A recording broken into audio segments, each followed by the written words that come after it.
फरमाते हैं कि मैं ना मजदूर लेने गया, बगदाद के चौक में मजदूर बैठे होते थे, तो मेरी उन मजदूरों में से ना एक नौजवान बच्चे पे नजर पड़ी। बड़ा कमजोर सा वजूद था, लेकिन चेहरे पर इबादत का निशान था। माथा बताता था कि नमाज का बड़ा ख्याल रखता है। मैं उसके करीब गया। चेहरे भी बड़ा कुछ बताते हैं ना, चेहरों में भी बड़ी रानाई होती है। फरमाते हैं मैं करीब गया, मैंने उसको कहा बेटे मजदूरी करोगे? तो कहने लगा मजदूरों में बैठा हूँ तो हुजूर मजदूरी के लिए ही तो बैठा हूँ। तो मैंने कहा कि चलो फिर। कहने लगा नहीं मेरी कुछ शर्तें। मैंने कहा बताओ। कहने लगा पहली शर्त यह है कि लोग 4 दिनार दिहाड़ी लेते हैं, मैं 3 दिनार लूँगा। मैंने कहा यार भाई तो बड़ी बेहतरीन है, बाकी भी इस तरह की रख ले। उसने कहा हुजूर दूसरी शर्त यह है कि मैं आपकी मुकम्मल बात मानूंगा, लेकिन जब अजान हो जाएगी फिर आपकी नहीं सुनूंगा। तीसरी बात उसने ये की कि हुजूर मैं आपके घर में काम करूंगा पर आपके किसी सवाल का जवाब नहीं दूंगा। कहते मैंने कहा यार तू बड़ा अजीब है, शर्तें तो मालिकों की होती हैं। कहने लगा जी बहरहाल मैं शर्तें लगा के जाता हूँ। फरमाते मैं उसे घर ले आया, काम मैंने उसको बताया, तो जो काम मजदूर सारे दिन में करता है ना उसने 2 घंटे में ही कर दिया। हमारे मजदूर सिगरेट पीने में भी तो आधा घंटा लगाते हैं, वो चाय पीने जाएं तो पौना घंटा। वहां उनको भी तो दयानतदारी करनी चाहिए कि नहीं करनी चाहिए? ने मुआहदा किया है ना जी, तो पूरा उतरना चाहिए ना। कहते 2 घंटे में। अब काम जब बंदा शुरू कराता है तो काम और निकल आता है। कहते काम मैंने उसको और बता दिया, वो करने लगा। उसने मिट्टी निकाल के रखी थी बाहर रास्ते में, तो अजान हो गई जोर की।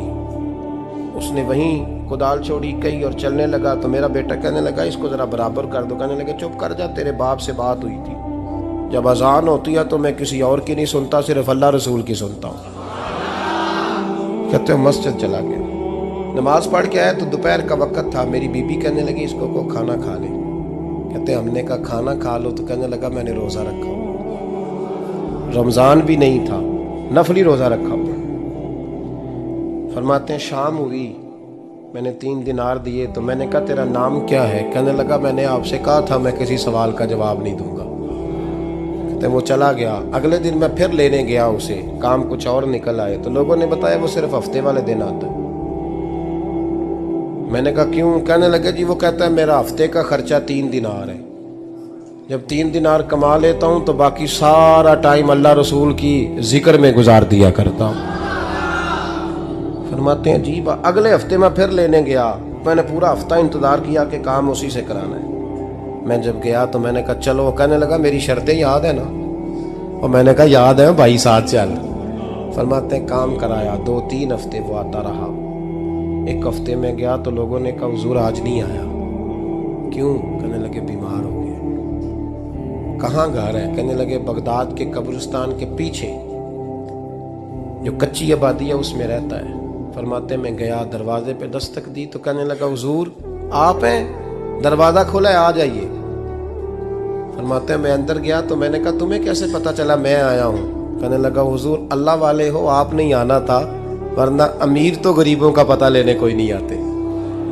कहते मैं करीब गया तो कहने लगा मैं आपका इंतजार कर रहा था, तेज बुखार है, तप रहा। जेब से कुछ पैसे निकाले, कहने लगा ये पैसे रखने। एक अंगूठी निकाली,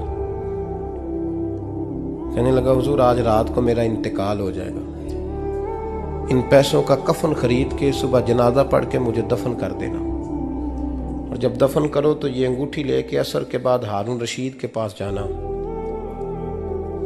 आप उसे कहना मैंने मिलना है पर वो आपको टाइम नहीं देगा।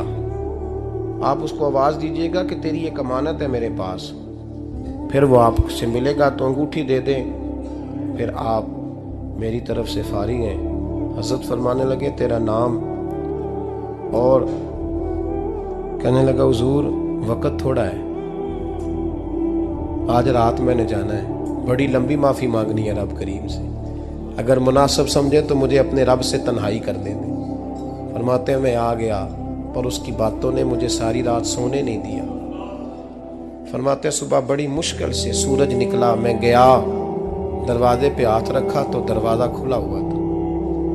अंदर दाखिल हुआ तो खुशबुएं मेरा इस्तकबाल कर रही थी। जब चेहरे से कपड़ा हटाया तो उसका तो इंतकाल हो चुका। इंतकाल हो चुका है, ऐसे है जैसे किसी का दीदार करके सोया। कहते मैं तो 2 आदमी ले गया था जनाजे पे, पर पता नहीं दुनिया किधर किधर से आई, कहां कहां से। अखां जदों मीटियां जमाना मैनू रोवेगा, अपना ते अपना बेगाना मैनू रोवेगा। फरमाते हैं मैं तो 2 बंदे ले गया था, पर पता नहीं मखलूक कहां कहां से आई। जनाजा पड़ा, दफन किया। हारून रशीद के पास में असर के बाद गया, मैंने बुलाना चाहा पर बादशाह था, मेरी तरफ देखा ही नहीं। मैंने उसको कहा तेरी एक अमानत मेरे पास है। फरमाते हैं वो मुझे कोने पे ले गया, क्या बात है, कमरे में बुलाया, मैंने अंगूठी दी। हारून रशीद तो चीखे मारने लगा, कहने लगा अंगूठी वाला कहाँ है? मैंने कहा वो तो इंतकाल कर गया। कहने लगा मुझे कब्र पे ले चल। कहते मैं कब्र पे लाया तो वो लेट गया, तड़प के रोने लगा। मैंने कहा मेरा कलेजा फट जाएगा, ना उसने कुछ बताया ना तूने बताया, ये कौन था? तो हारून रशीद कहने लगा ये मेरा बेटा था। मैंने कहा तेरा बेटा और मजदूर? कहने लगा हुजूर ये हजरत दाऊद ताई के पास बैठा करता था, उनका मुरीद था, मुझे रोज कहता था अब्बा तूने बड़ी दुनिया इकट्ठी कर ली है, मरते वक्त तुझसे टांगे समेटी नहीं जाएंगी, इतना हिसाब नहीं तू दे सकेगा। मैं इसको समझा देता, इसकी अम्मा समझा देती। ये रोज हमें कहता छोड़ दो, आ जाओ अल्लाह रसूल की बारगाह में झुक जाएं। हम समझ। एक दिन ये चला गया, कहने लगा फिर तुम्हारा रास्ता और है और मेरा रास्ता और है। ये सोने की अंगूठी गलती से इसके पास रह गई, गलती से हीरे की अंगूठी चली गई। कहने लगा देखो मेरे बेटे ने आज वो भी वापस कर दी है। फिर तड़प के कहने लगा हारून रशीद था तो ये मेरा बेटा, पर मेरा मुर्शद निकला, मेरा पीर निकला। भाई जिंदगी तो बड़ी थोड़ी है ना।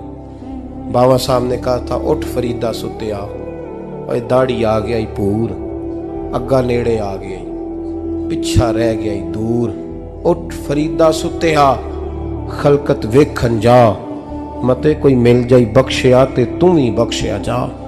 उठ फरीदा सुत्या, झाड़ू दे मसीत, तू सुते रब जागदा, तेरी डाडे नाल परीत। मेरा रब हमें भी अपनी बारगाह में कबूल फरमा।